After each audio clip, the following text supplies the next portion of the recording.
일일 모의고사 보도록 하겠습니다. 자, 1번 문제인데요.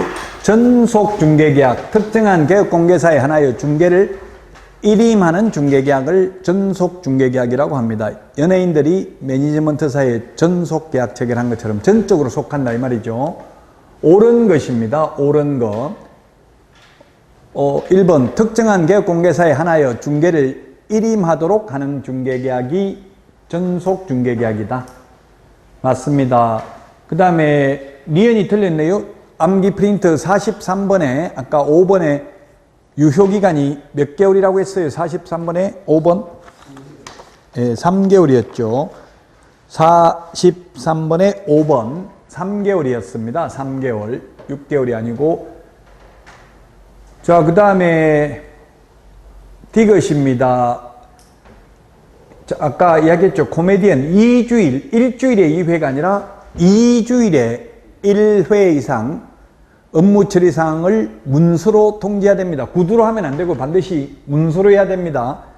왜냐하면 딱 한 사람한테만 맡겨놨는데 아무 연락이 없으면 불안하잖아요. 여러 군데 내놓으면 좀 덜 불안하잖아요. 그래도. 근데 한 사람한테만 맡겨놨는데 아무 연락도 없고 이러면 도대체 일을 하고 있는지 없는지, 그 지금 손님 왔다 가고 하니까 조금만 더 기다려보세요. 이렇게 연락을 해줘야 된다고. 문서로 해야 되니까 카카오톡이나 문자 메시지나 이메일이나 이런 걸로 하면 되겠죠. 자, 그 다음에 리얼의 전속 중개계약 유효기간 내에 다른 개업공개사에게 중개를 의뢰하여 거래한 의뢰인은 전속 중개계약을 체결한 개업공개사에게 위약금, 중개보수 100% 위약금입니까? 50% 위약금입니까?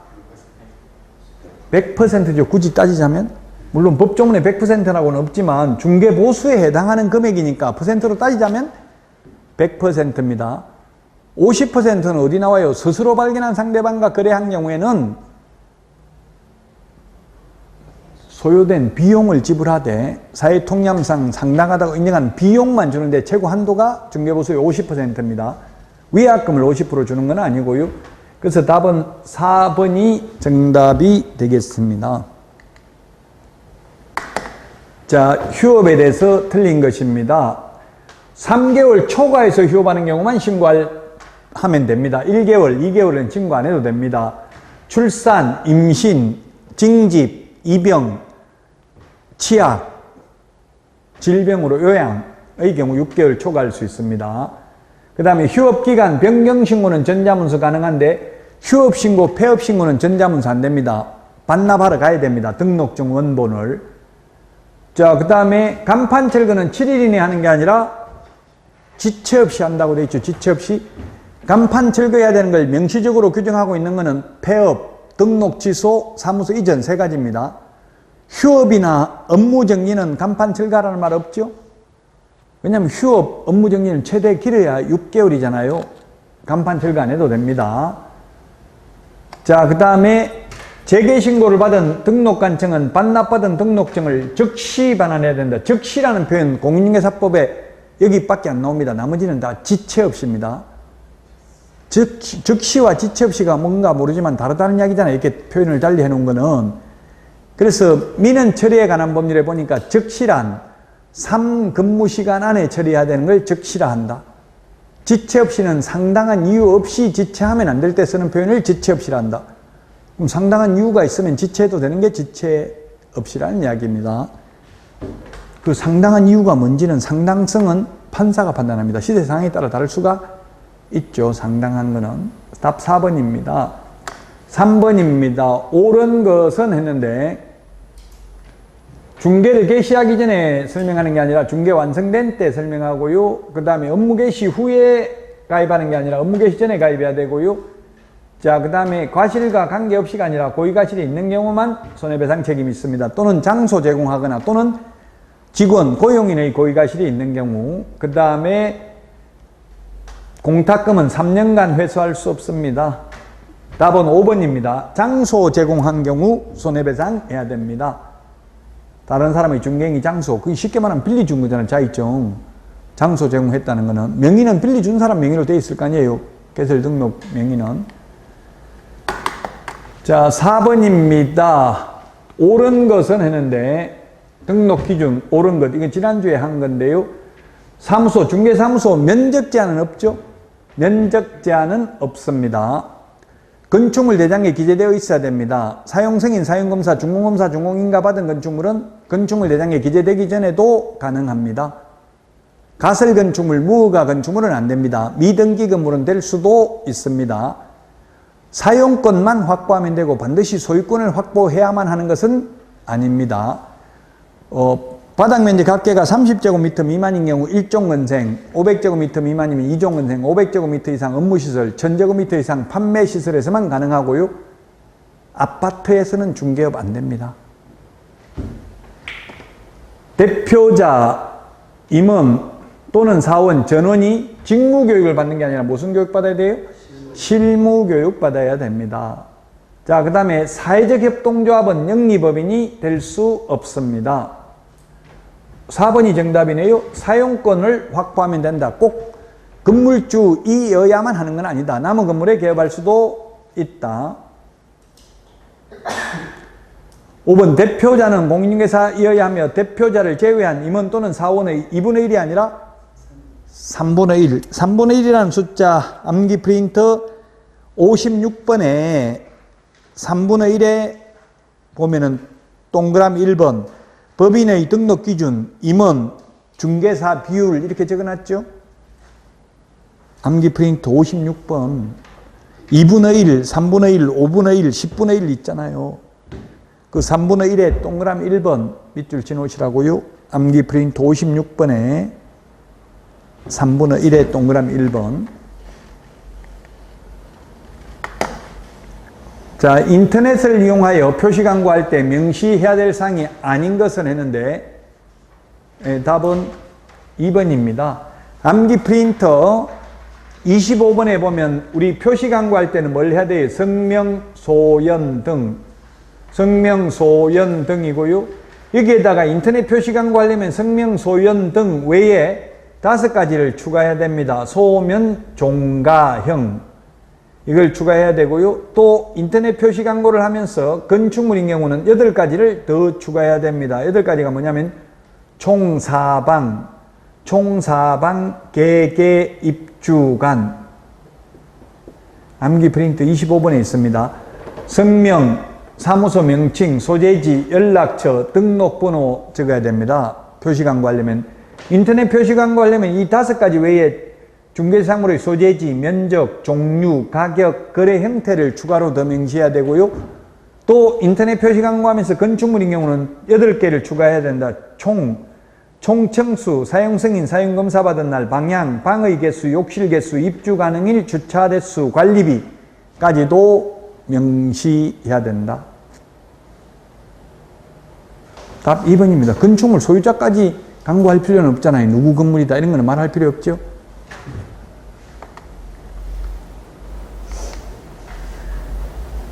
자, 거래계약서 기재해야 되는 사항, 인물계약금, 암기 프린터 9번, 인물계약금, 인권조교, 물건의 표시, 권리 이전 내용, 물건의 인돌시, 거래당사자 인적사항, 거래금액, 계약금액 및 지급일자 등 지급에 관한 사항, 계약 조건이나 기한이 있는 경우 그 조건 또는 기한, 인물계약금, 인권조교 모두 다 해당되죠?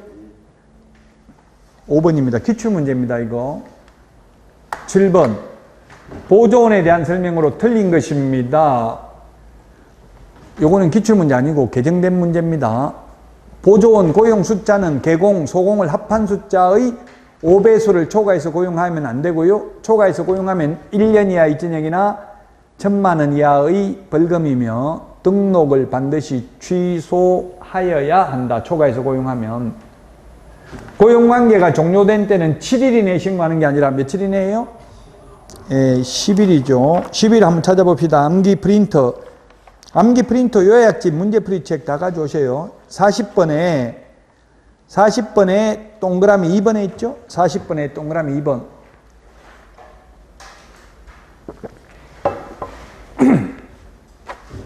암기 프린터 40번에 동그라미 2번에 있습니다. 자, 그 다음에 보조원은 인장 등록 의무 없고요. 소공, 개공만 있습니다. 외국인의 경우 직원으로 취직하려면 결격 사유가 해당되지 않음을 입증하는 서류, 그 국가에 주재하는 대한민국 영사관이 확인하는 공영서류나 정명서류 또는 아포스티유 확인서를 제출해야 됩니다. 보조원의 모든 행위가 아니라 업무상 행위는 그를 고용한 개업공개사의 행위로 추정한다가 아니라 본다. 직원이 잘못했다면 사장은 자기 잘못이 없어도 손해배상을 해야 된다. 8번 인장 등록에 대해서 틀린 것입니다. 개업공개사는 업무 개시 전에 중개행에 사용할 인장을 등록해야 된다. 변경 등록은 7일 이내에 변경 등록해야 된다. 그 다음에 개인 인장 크기는 7mm 이상 30mm 이내의 실명 도장이어야 된다.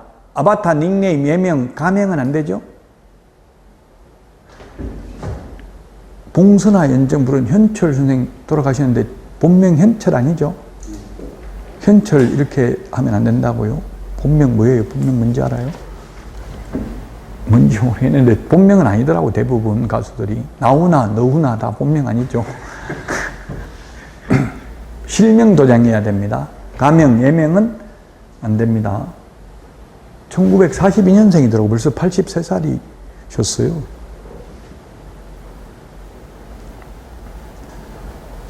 자, 4번입니다. 법인인 개업공개사의 분사무소에서 사용할 인장은 상업등기규칙에 따라 신고한 법인의 인장으로만 등록해야 된다. 만.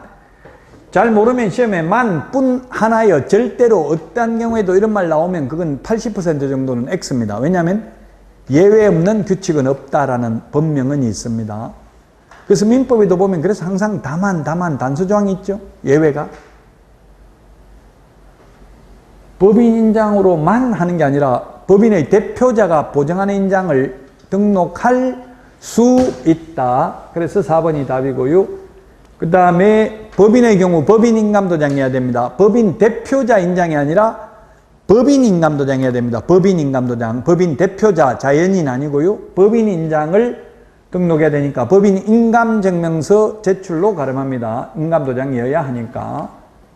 9번 사무소 명칭에 관한 설명으로 틀린 것은 했는데 공인중개사 사무소 또는 부동산 중개라는 문자를 사용해야 된다. 법인인 경우.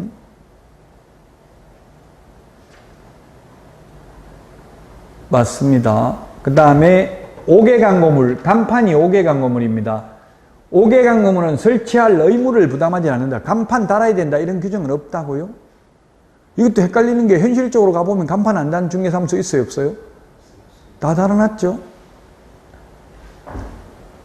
그럼 손님 끌기 위해서 다는 거지 달아야 된다는 규정은 없다고요? 이름은 원래 써놔야 돼요? 설치한 때는 써놔야 돼. 간판 안 달면 안 써도 되고요. 예, 간판 달았으면 이름은. 안 달고도 개업공인중개사를 할 수 있네요? 예, 있어요. 있는데 그럼 손님이 못 찾아오겠죠. 간판도 없으면. 그냥 유리창에 썬팅만 해놔도 돼요. 간판 다는 거 아까우면. 유리창에다가 무슨 공인중개사 사무소 이렇게 해도 되고 따로 5개 광고물을 설치 안 해도 돼요. 유리창에 썬팅만 해놔도 된다고. 또 장사하기 싫으면 아예 광고 안 해놓고도 해도 돼요. 상관없어요. 영업하기 싫으면. 알아서 잘 하는 걸 법으로 하지 말라 해라 이런 걸 규정하지 않아요. 간판 알아서 다 잘 달고 있는데 간판 달아야 된다 이런 걸 굳이 적을 필요 없다고요.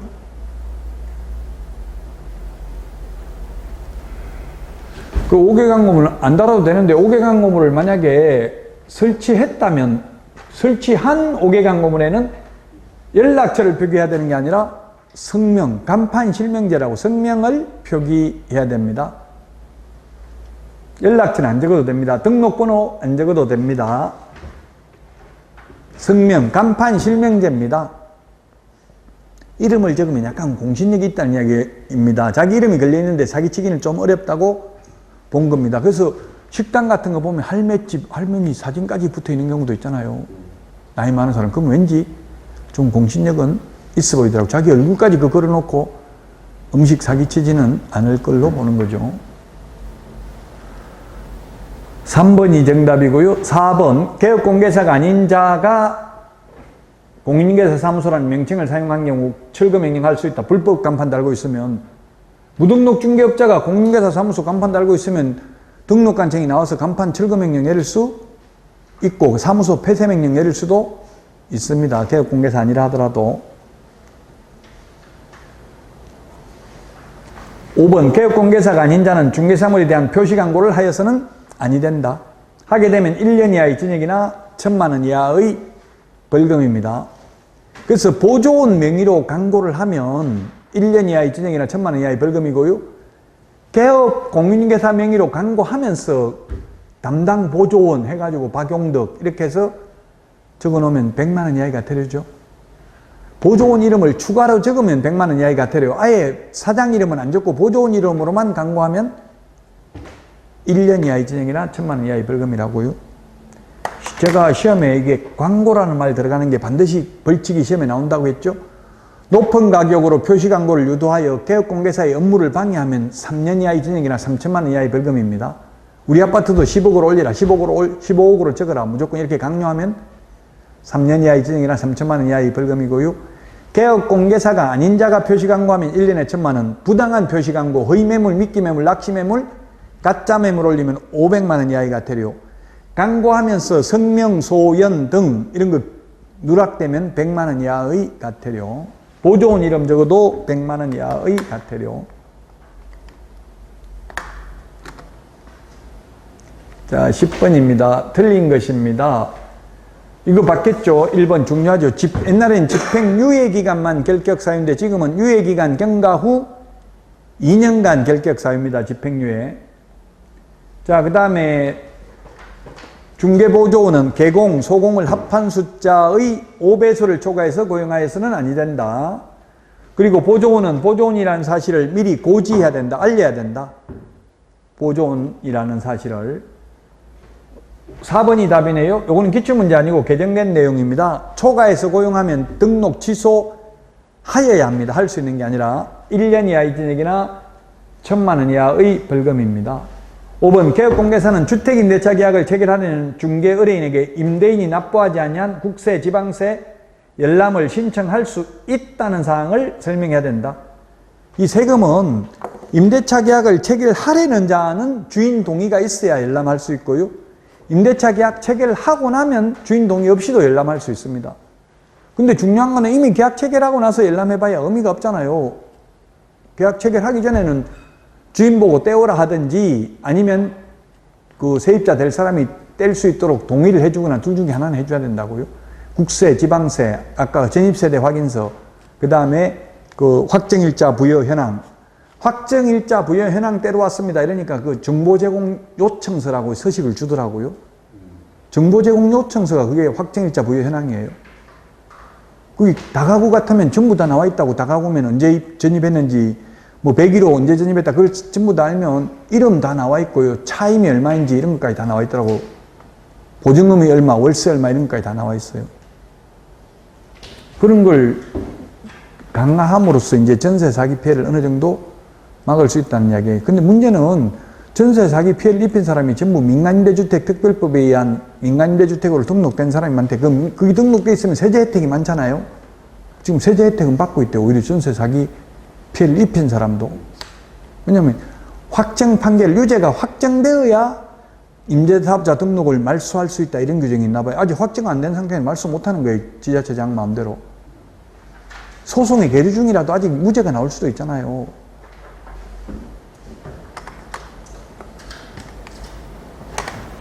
자, 오늘 여기까지 하고 이제 다음 주에는 다음 주에 공인중개사법 끝까지 다 나갑니다. 중개보수, 협회, 그 다음에 보치, 행정처분, 행정벌 암기하는 게 많습니다. 다음 주도.